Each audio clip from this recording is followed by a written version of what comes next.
Welcome back. اب خبریں تفصیل کے ساتھ. وفاقی وزیر داخلہ چودھری نثار علی خان کا کہنا ہے کہ ایران پاکستان میں منفی سرگرمیوں میں ملوث نہیں. ایران نے ہر مشکل میں پاکستان کا ساتھ دیا.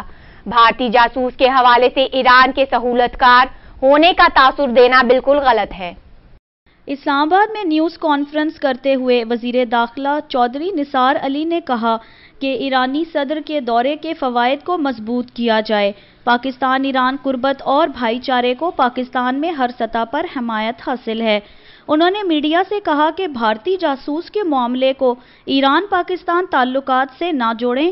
بھارتی جاسوس سے متعلق بعض باتیں ہوا میں اڑائی جا رہی ہیں. بھارتی جاسوس کے واقعے کو منطقی انجام تک لے جائیں گے. چودھری نثار کا کہنا ہے کہ ایرانی سفیر سے ملاقات میں تفصیل سے بات ہوئی، تاہم میڈیا میں ملاقات سے متعلق پریس ریلیز سے ہٹ کر باتیں کی گئیں. انہوں نے کہا کہ ایرانی سفیر نے میڈیا پر آنے والی خبروں پر تشویش ظاہر کی ہے. پاکستان اور ایران کی قربت، دوستی، بھائی چارہ، it is supported by all tiers of society in Pakistan and by all tiers of government in Pakistan. میں نے کہا کہ یہ آرمی چیف کی پرپوزل تھی پرائم منسٹر کو کہ ہم میڈیشن کا رول ادا کریں. تو انشاءاللہ آپ دیکھیں گے کہ ہر چیز پہ پیش رفت ہوگی اور کوآپریشن بڑی تیزی پہ سے at all levels including economic, political, social, cultural, یہ بڑی تیزی سے آگے بڑھے گی. اور جیسے میں نے دو چیزیں ان کو کہیں اور ہمیشہ کہتا ہوں کہ پاکستان اور ایران اکٹھے ہوں تو اس ریجن میں ایک ایریا آف سٹیبلٹی یہ بنے گا اور ہمارے مخالفین آنکھ اٹھا کے اس طرف نہیں دیکھ سکتے. جو یہ کہا گیا آئی ایس پی آر کی طرف سے کہ را کے نیٹ ورک یا اسپائک نیٹ ورک کا چابہار میں ہونا، اس حوالے سے بات کی ہے، وہ بھی درست ہے. اور یہ کورابریشن مجھے خود، بلکہ میری آرمی چیف سے بھی بات ہوئی اور پھر ایرانین سفیر نے بھی اس بات کی میرے سامنے تائید کی ہے کہ یہ بات ہوئی ہے. انہوں نے ایرانی صدر سے متعلق میڈیا پر آنے والی تنقید اور ایرانی رہبر کے کارٹون اور ملک کا مذاق اڑانے پر تشویش ظاہر کی ہے. ایرانی سفیر کو بتایا کہ پاکستان میں میڈیا آزاد ہے، وہ ہمیں بھی نہیں بخشتا. ایرانی سفیر مطمئن ہو کر حکومت پاکستان کی طرف سے پیغام لے کر گئے. چودھری نثار کا کہنا تھا کہ ڈی چوک پر دھرنے میں 2 بچے جاں بحق ہونے کی بات غلط تھی. میں نے اس غلط اطلاع کو نظر انداز کر دیا ہے. مجھ سے جس نے بچوں کے انتقال پر سوال کیا وہ صحافی نہیں تھا. ان کا کہنا تھا کہ وزیر اعظم ہاؤس میں بہت سی اہم ملاقاتیں ہوتی ہیں. وفاقی وزیر داخلہ اور وزیر اعلیٰ پنجاب کو آرمی چیف سے خفیہ ملاقات کی ضرورت نہیں. پٹھان کوٹ ایئر بیس پر حملہ آوروں کے پاکستان سے آنے کا بھارتی دعویٰ بھی غلط بیانی پر مبنی نکلا. پٹھان کوٹ ایئر بیس کا دورہ کرنے والی پاکستان کی مشترکہ تحقیقاتی ٹیم کو حملہ آوروں کے پاکستان سے داخل ہونے کے ثبوت یا شواہد پیش نہیں کیے گئے. پاکستان کی جوائنٹ انویسٹیگیشن ٹیم نے 29 مارچ کو پٹھان کوٹ ایئر بیس کا دورہ کیا. ذرائع کے مطابق JIT کو حملہ آوروں کے ایئر بیس میں داخل ہونے کا راستہ دکھایا گیا، تاہم ٹیم کو مرکزی گیٹ کے بجائے اطراف کے تنگ راستے سے ایئر بیس میں داخل کرایا گیا. مشترکہ تحقیقاتی ٹیم کو محض 55 منٹ ایئر بیس کا دورہ کرایا گیا. اس مختصر معائنے میں شواہد اکٹھے نہیں کیے جا سکے. بھارتی نیشنل انویسٹیگیشن ایجنسی کی جانب سے حملہ آوروں کے پاکستان سے داخل ہونے کے بھارتی دعوے کے حق میں ثبوت اور شواہد فراہم نہیں کیے گئے. صرف بارڈر سیکیورٹی فورس اور انڈین فورس کی غفلت کا بتایا گیا. JIT کو بریفنگ میں بتایا گیا ہے کہ پیری میٹر لائٹیں اور بارڈر پر لگائی گئی الیکٹرک باڑ اس رات کام نہیں کر رہی تھیں. حملہ آوروں نے جب بارڈر کراس کیا تو بھارتی بارڈر سیکیورٹی فورس کے جوان سو رہے تھے. وفاقی وزیر خزانہ اسحاق ڈار نے کہا ہے کہ PIA کے معاملے پر اپوزیشن کو رام کر لیا. پیٹرولیم مصنوعات کی قیمتوں کی مناسبت سے اشیاء خورد و نوش کی قیمتوں میں کمی نہیں ہوئی. لاہور میں میڈیا سے بات چیت کرتے ہوئے اسحاق ڈار نے تسلیم کیا کہ پیٹرول کی قیمتوں کے ساتھ اشیاء خورد و نوش کی قیمتیں کم نہیں ہوئیں. انہوں نے کہا کہ PIA کے معاملے پر اپوزیشن جماعتوں کو رام کر لیا ہے. PTI سمیت اپوزیشن پارٹیوں کو اب سمجھ آ گئی ہے. پیپلز پارٹی نے 2 دن کا وقت مانگا ہے۔ امید ہے کہ 11 اپریل کو بل متفقہ طور پر منظور کر لیا جائے گا۔ انہوں نے کہا ہے کہ رضاکارانہ ٹیکس ادائیگی اسکیم اور سالانہ گوشوارے جمع کرنے کی تاریخ میں 1 ماہ کی توسیع کی گئی ہے، لیکن ٹیکس گزاروں کی تعداد میں مایوس کن اضافہ ہوا ہے۔ 10,000 لوگوں نے بھی اس اسکیم سے استفادہ نہیں کیا۔ اسحاق ڈار کا کہنا تھا کہ لوگوں کو ٹیکس نیٹ میں لانے کے لیے وقت درکار ہے۔ 15 اپریل تک چیئرمین اوگرا کے نام کو حتمی شکل دے دی جائے گی۔ وفاقی وزیر اطلاعات و نشریات پرویز رشید کا کہنا ہے کہ دہشت گردی اور انتہا پسندی کے خاتمے کے لیے فکری ضرب عضب کی ضرورت ہے۔ وزیر اعظم نواز شریف ملک سے دہشت گردوں کا خاتمہ کر رہے ہیں، جبکہ عمران خان خیبر پختونخوا میں چوہے مار رہے ہیں۔ اسلام آباد میں میڈیا سے گفتگو کرتے ہوئے پرویز رشید نے کہا ہے کہ ضرب عضب میں دہشت گردوں کے ٹھکانے، اسلحہ کی فیکٹریاں اور مواصلاتی نظام کو ختم کیا۔ آپریشن ضرب عضب اپنے مقاصد کی تکمیل تک جاری رہے گا۔ ان کا مزید کہنا تھا کہ دہشت گردی انتہا پسندی سے جنم لیتی ہے۔ انتہا پسندی کے خاتمے کے لیے فکری ضرب عضب کی ضرورت ہے۔ پرویز رشید نے کہا کہ وزیر اعظم نواز شریف کی قیادت میں حکومت خیبر پختونخوا سے دہشت گردوں جبکہ عمران خان چوہوں کا خاتمہ کر رہے ہیں۔ عمران خان آج کل چوہا سیاست کر رہے ہیں۔ پشاور کے علاقے قصہ خوانی میں 25 روپے جبکہ کنٹونمنٹ کے علاقے میں 100 روپے کا چوہا ہے۔ ملک کی مختلف مذہبی جماعتوں نے ملک میں نظام مصطفیٰ کے نفاذ کے لیے جدوجہد کا اعلان کر دیا ہے۔ لاہور میں جماعت اسلامی کے زیر اہتمام نظام مصطفیٰ کانفرنس ہوئی، جس میں ملک کی بڑی مذہبی جماعتوں نے شرکت کی۔ کانفرنس سے سراج الحق، مولانا فضل الرحمان، ابتسام الہی ظہیر، عبداللہ گل پیر، محفوظ مشہدی، ڈاکٹر وسیم اختر، حافظ حسین احمد اور شاہ اویس نورانی سمیت دیگر نے خطاب کیا۔ کانفرنس کے اعلامیے میں اس بات کا اعادہ کیا گیا کہ حکومت پنجاب کو اجازت نہیں دیں گے کہ حقوق نصفاں بل کے ذریعے خاندانی نظام کو برباد کر دے۔ پاکستان کا کوئی مدرسہ دہشت گردی میں ملوث نہیں، کارروائیاں بند کی جائیں۔ دہشت گردی کے ہر واقعے کی پرزور مذمت کرتے ہیں۔ کانفرنس مغربی ایجنڈے کے نفاذ کی کوششوں کی مذمت کرتی ہے۔ بھارتی رو کے جاسوسوں اور دہشت گردوں سے کوئی رعایت نہ برتی جائے۔ کانفرنس نظام مصطفیٰ کے نفاذ تک جدوجہد کا اعلان کرتی ہے۔ نظام مصطفیٰ سے متعلق رہبر کمیٹی قائم کی ہے۔ رہبر کمیٹی اسلام آباد کی جانب ملین مارچ کا فیصلہ کرے گی۔ اسلام آباد کے 65 گھروں میں مقیم غیر ملکی شہری پولیس کی جانب سے گزشتہ ماہ دیے گئے فائنل نوٹس کے بعد پراسرار طور پر لاپتہ ہو گئے، جس میں ان سے اپنے قواعد جمع کرانے کا کہا گیا تھا۔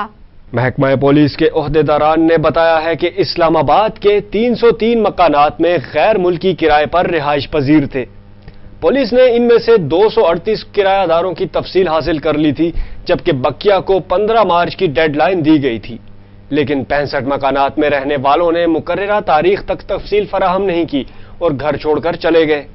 پولیس ان غیر ملکیوں کے نام، پتہ، پاسپورٹ نمبر اور قومیت وغیرہ سے مکمل طور پر لا علم ہے، جو یا تو وفاقی دارالحکومت کے ہی دوسرے علاقوں میں منتقل ہو گئے یا پھر شہر یا ملک ہی چھوڑ کر چلے گئے۔ جب ان مکانات کے مالکان سے رابطہ کیا گیا تو انہوں نے کہا کہ اب یہ غیر ملکی یہاں نہیں رہتے۔ پولیس کے مطابق غیر ملکیوں کی اپنی شناخت ظاہر کیے بغیر وفاقی دارالحکومت میں رہائش اختیار کرنے کی وجوہات کا بھی اب تک علم نہیں ہو سکا۔ بلوچستان کے بعد پنجاب سے بھی بھارتی خفیہ ایجنسی را کے ایجنٹ کو گرفتار کر لیا گیا۔ سیکیورٹی اداروں نے جنوبی پنجاب میں خفیہ اطلاع پر کارروائی کرتے ہوئے رحیم یار خان سے بھارتی خفیہ ایجنسی را کے ایجنٹ شیرباز کو گرفتار کر لیا۔ شیرباز گزشتہ 4 برس سے رحیم یار خان کے صحرائی علاقے میں چرواہے کے روپ میں رہائش پذیر تھا اور وہ بھارت سے آنے اور جانے والوں کا سہولت کار تھا۔ انہیں قیام و طعام اور سفری سہولیات سمیت دیگر ضروریات پوری کر کے دیا کرتا تھا۔ ذرائع کا کہنا ہے کہ شیرباز نے مقامی لوگوں سے سماجی روابط بھی قائم رکھے تھے اور وہ مقامی افراد کے ذریعے پولیس اور دیگر معلومات حاصل کر کے اپنی کارروائیاں کیا کرتا تھا۔ پنجاب کے کئی علاقوں میں سرچ آپریشن کے دوران 250 افراد کو حراست میں لے لیا گیا۔ 6 روز میں 950 افراد کو گرفتار کر لیا گیا ہے۔ چنیوٹ کے کئی علاقوں میں سرچ آپریشن کے بعد 154 افراد سے پوچھ گچھ کی گئی اور تمام افراد کو بائیو میٹرک تصدیق کے بعد چھوڑ دیا گیا۔ چناب نگر میں سرچ آپریشن کے دوران 14 مشتبہ افراد گرفتار کر لیے گئے۔ راجن پور کے مختلف علاقوں سے 7 مشتبہ افراد حراست میں لے لیے گئے ہیں۔ ان سے اسلحہ بھی برآمد ہوا ہے، جبکہ سرگودھا میں بھی گھر گھر کی تلاشی کے دوران 3 افراد کو گرفتار کر لیا گیا ہے۔ بھکر سے بھی 4 مشتبہ افراد کو حراست میں لیا گیا ہے۔ کراچی میں رینجرز اور پولیس نے مختلف کارروائیوں میں ملوث دہشت گردوں، ٹارگٹ کلرز اور بھتہ خوروں سمیت 21 ملزمان کو گرفتار کر کے اسلحہ اور مسروقہ سامان برآمد کر لیا ہے۔ عدالت نے غازی عبدالرشید قتل کیس میں سابق صدر پرویز مشرف کا نام ECL سے نکالے جانے پر برہمی کا اظہار کرتے ہوئے IG اسلام آباد سے رپورٹ طلب کر لی۔ غازی عبدالرشید قتل کیس کی سماعت ایڈیشنل سیشن جج پرویز قادر میمن کی عدالت میں ہوئی۔ اس موقع پر عدالت نے پرویز مشرف کا نام ECL سے نکالے جانے پر برہمی کا اظہار کرتے ہوئے IG اسلام آباد سے رپورٹ طلب کر لی۔ سیکریٹری داخلہ کی جانب سے سیکشن افسر ECL وقار مسعود عدالت میں پیش ہوئے۔ عدالت نے IG پولیس کو بیان ریکارڈ کرانے کا حکم دیا، جس پر وہ عدالت میں پیش ہو گئے، جبکہ سیکشن افسر کو سیکریٹری داخلہ کا حلف نامہ جمع کرانے کا حکم دیتے ہوئے کیس کی سماعت 14 اپریل تک ملتوی کر دی گئی ہے۔ اپوزیشن لیڈر خورشید شاہ کا کہنا ہے کہ وفاقی حکومت نے PIA کی نجکاری نہ کرنے کی یقین دہانی کرا دی ہے۔ پنواکل میں میڈیا سے بات کرتے ہوئے خورشید شاہ کا کہنا تھا کہ آج کل کچھ نئے لوگ سیاست میں آ گئے ہیں جنہیں سیاست کا کچھ پتہ ہی نہیں ہے۔ ان کا کہنا تھا کہ نئے سیاستدان صدارتی نظام لانا چاہتے ہیں، لیکن انہیں معلوم ہی نہیں کہ صدارتی نظام بری طرح ناکام ہو چکا ہے۔ جمہوریت میں ہی ملک کی بقا ہے۔ تحریک انصاف نے چیئرمین عمران خان کی منظوری کے بعد پارٹی میں انتخابات کے لیے قواعد و ضوابط جاری کر دیے ہیں۔ ترجمان تحریک انصاف کے مطابق پہلے مرحلے میں تحصیل سے مرکز کی سطح تک انتخابات کروائے جائیں گے، جبکہ دوسرے مرحلے میں union councils, FATA, Azad Kashmir اور گلگت بلتستان میں انتخابات ہوں گے۔ مرکز کی سطح پر چیئرمین، دیگر مقامات پر صدارت کی نشست کے لیے ووٹنگ کروائی جائے گی۔ متعلقہ حلقے میں رجسٹرڈ ووٹرز کی ووٹ ڈالنے کی انتخابی مجاز ہوں گے۔ قواعد و ضوابط کے تحت پارٹی قیادت 2 سال کی مدت کے لیے منتخب کی جائے گی۔ منتخب اراکین قومی و صوبائی اسمبلی، بلدیاتی اراکین انتخابات میں حصہ لے سکیں گے، تاہم کسی بھی حکومتی عہدیدار کو مستعفی ہوئے بغیر پارٹی انتخابات میں حصہ لینے کی اجازت نہیں ہوگی۔ اسلام آباد میں وزیر اعظم ایجوکیشن ریفارمز پروگرام کے تحت داخلہ مہم کا آغاز کر دیا گیا ہے۔ داخلہ مہم کے دوران 5 سے 15 سال کے بچوں کو مفت اور معیاری تعلیم دی جائے گی۔ ہنا راجپوت کی report. Girls model college F71 اسلام آباد میں وزیر مملکت کیڈ طارق فضل چودھری نے وزیر اعظم ایجوکیشن ریفارم پروگرام مہم داخلہ 2016 کا افتتاح کیا، جس میں 5 سے 15 سال تک کے بچوں کو مفت تعلیم دی جائے گی۔ طارق فضل چودھری نے افتتاحی تقریب سے خطاب کرتے ہوئے کہا کہ تعلیم ہر بچے کا بنیادی حق ہے، جبکہ تعلیم آئینی، دینی اور معاشرتی فرائض کا حصہ ہے۔ میں امید کرتا ہوں کہ اس ایک ماہ میں ہم میکسیمم جو تعداد ہے ان بچوں کی انہیں اسکولوں میں داخل کریں گے۔ ہمارے جو فیڈرل ڈائریکٹریٹ آف ایجوکیشن کے اسکول ہیں اور کچھ ایسے خصوصی انیشیٹوز بھی ان کو دیں گے، جس کے تحت نہ صرف وہ ان اسکولوں میں داخلہ حاصل کریں بلکہ وہ یہاں پہ سسٹین بھی کر سکیں، رہ بھی سکیں۔ اور میں امید کرتا ہوں کہ ہم ان بچوں کے لیے انشاءاللہ باقی جو سہولیات ہیں وہ ساری ان کو فری دے رہے ہیں، کتابیں، ان کو بیگز، یونیفارم۔ میں امید کرتا ہوں کہ انشاءاللہ یہ باقی بچوں کے ساتھ مل کے تعلیم حاصل کریں گے انشاءاللہ۔ ان کا کہنا تھا کہ اسلام آباد میں غیر رسمی نظام کے تحت 2000 سے زائد بچے تعلیم حاصل کر رہے ہیں اور مزید 10,000 بچوں کو اس سسٹم کا حصہ بنانے پر غور کیا جا رہا ہے۔ انہوں نے کہا کہ ایجوکیشن ریفارمز پروگرام کے تحت پورے پاکستان میں انفراسٹرکچر پر غور کیا جا رہا ہے۔ ان کا کہنا تھا کہ تعلیم کسی بھی معاشرے کو بنانے کی بنیاد ہے۔ چائلڈ لیبر اور غربت کی وجہ سے تعلیم سے محروم رہ جانے والے بچوں کو بھی اسکولوں میں بھیجنا چاہتے ہیں۔ پرنسپل، اساتذہ اور انتظامیہ کو سراہا۔ کالج کی پرنسپل شمیم آفرین نے کہا کہ وزیر اعظم ایجوکیشن ریفارمز پروگرام کے ذریعے وسائل کو بروئے کار لاتے ہوئے کوششیں جاری و ساری رکھوں گی۔ اس موقع پر بچوں نے وزیر اعظم ایجوکیشن ریفارم پروگرام کی تعریف بھی کی۔ یہ جو پروگرام آج کیا یہ بہت اچھا ہے، یہ منسٹر ہے یہ بہت اچھا ہے، یہ فارم فل کیے، بچے پڑھیں، بڑے آدمی بنے، اور جو کام کرتے ہیں وہ بھی بڑے آدمی بنے، اچھے بنے، بڑے لوگ بنے، جیسے کہ ہم پڑھے وہ بھی پڑھے ادھر۔ یہ نا بہت اچھا پروگرام ہو رہا ہے، اور ہم چاہتے ہیں جو بھی پڑھ رہا ہے بہت اچھا بنے، اور بڑا ہو کے بہت اچھا بنے، اور پڑھ دیکھ کے بڑا انسان بنے۔ چونکہ تعلیم ہے ہر بچے کا بنیادی حق، prime minister education reform programme کے تحت 5 سے لے کر 15 سال کے ہر بچے کو اب دی جائے گی مفت اور معیاری تعلیم۔ کیمرامین سلیم اختر کے ساتھ ہنا راجپوت، رسائی ٹی وی، اسلام آباد۔ اور ایکسائز ایجنسی کے علاقے ڈوالی میں کوئلے کی کان میں دھماکے سے کان بیٹھ گئی، جس کے نتیجے میں 5 مزدور جاں بحق ہو گئے۔ ہنگو میں اور ایکسائز ایجنسی کے علاقے ڈوالی میں کوئلے کی کان میں دھماکہ ہوا، دھماکے سے کان بیٹھ گئی، جس کے نتیجے میں 2 مزدور جاں بحق جبکہ کئی مزدور ملبے کے نیچے دب گئے۔ پولیٹیکل انتظامیہ کی جانب سے ہنگامی بنیادوں پر امدادی کارروائیاں کی گئیں اور دبے مزدوروں کو نکال کر اسپتال منتقل کیا گیا، جہاں زخموں کی تاب نہ لاتے ہوئے 3 مزدور اور جان کی بازی ہار گئے۔ پولیٹیکل انتظامیہ کا کہنا ہے کہ کان میں حادثہ جس وقت پیش آیا بغیر اجازت کھولی گئی تھی، جس پر مالکان کے خلاف سخت کارروائی کی جائے گی۔ اور اب ایک نظر عالمی خبروں پر۔ امریکی صدر براک اوباما نے بالآخر اس بات کا اعتراف کر لیا ہے کہ ڈرون حملوں میں بڑی تعداد میں معصوم لوگ بھی مارے گئے۔ واشنگٹن میں نیوز کانفرنس کے دوران ایک سوال کے جواب میں باراک اوباما کا کہنا تھا کہ ماضی میں ڈرون حملوں پر اس حوالے سے تنقید کی جاتی رہی کہ ڈرون حملوں کا ٹارگٹ ہوتا نشانہ اتنا ٹھیک نہیں تھا جتنا کہ ہونا چاہیے تھا۔ اس میں کوئی شک نہیں کہ ڈرون حملوں میں عام افراد بھی مارے گئے ہیں جو نہیں مارے جانے چاہیے تھے۔ ان کا کہنا تھا کہ گزشتہ کئی برسوں سے امریکی انتظامیہ اس حوالے سے کام کر رہی ہے تاکہ ڈرون حملوں میں سویلین ہلاکتیں نہ ہوں۔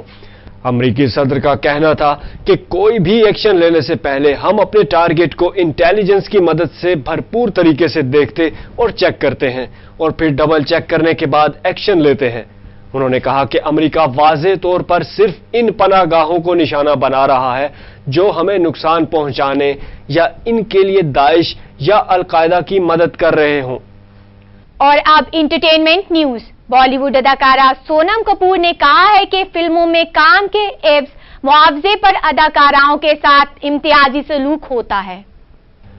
بالی ووڈ کی فلمیں باکس آفس پر کروڑوں روپے کا بزنس کرتی ہیں اور فلم میں کام کرنے والے اداکاروں کا معاوضہ اداکاراؤں سے زیادہ ہوتا ہے۔ یہی نہیں، انڈسٹری کے حکمران خانز فلموں کے منافع میں سے معاوضہ وصول کرتے ہیں، جبکہ فلم نگری کی اداکاراؤں کو اداکاروں کے معاملے میں کم معاوضہ دیا جاتا ہے، جس کے خلاف فلم نگری سے ہی اداکاراؤں نے آواز بلند کرنا شروع کر دیا ہے۔ اداکارہ سونم کپور کا کہنا تھا کہ گزشتہ کچھ سالوں میں فلموں میں خواتین کے کردار مضبوط ہوئے ہیں، لیکن اجرت کے معاملے میں اب بھی اداکاراؤں کے ساتھ امتیازی سلوک برتا جاتا ہے، جبکہ فلم نگری میں اب یہ رجحان آہستہ آہستہ تبدیل ہوتا جا رہا ہے۔ تاہم نیرجا سمیت میری دیگر فلموں نے کتنی کمائی کی، اس کے باوجود ابھی بھی ہمارے لیے معاوضے میں اضافے کی راہ نہیں کھلی ہے۔ ایشیا کپ اور ورلڈ T20 میں قومی ٹیم کی بدترین کارکردگی پر PCB چیئرمین شہریار خان جائزہ لینے میں مصروف ہو گئے۔ کپتان، ٹیم مینجمنٹ اور کھلاڑیوں کے مستقبل کا فیصلہ 2 روز میں ہو جائے گا۔ ایشیا کپ اور ورلڈ T20 میں قومی ٹیم کی شکست کے ذمہ داروں کے خلاف فیصلہ کن کارروائی کا وقت آن پہنچا۔ شکیل شیخ کی سربراہی میں فیکٹ فائنڈنگ کمیٹی کی رپورٹ گزشتہ شام PCB چیئرمین شہریار خان کو دے دی گئی۔ تحقیقاتی رپورٹ میں ہیڈ کوچ وقار یونس، کپتان شاہد آفریدی اور سلیکشن کمیٹی کے خلاف سخت سفارشات دی گئی ہیں، جبکہ پرفارم نہ کرنے والے کھلاڑیوں کے خلاف کارروائی کے لیے بھی کہا گیا ہے۔ PCB چیئرمین 1-2 روز میں تحقیقاتی رپورٹ کا جائزہ لیں گے۔ ذرائع کے مطابق PCB چیئرمین پیر کے روز اہم فیصلے کریں گے۔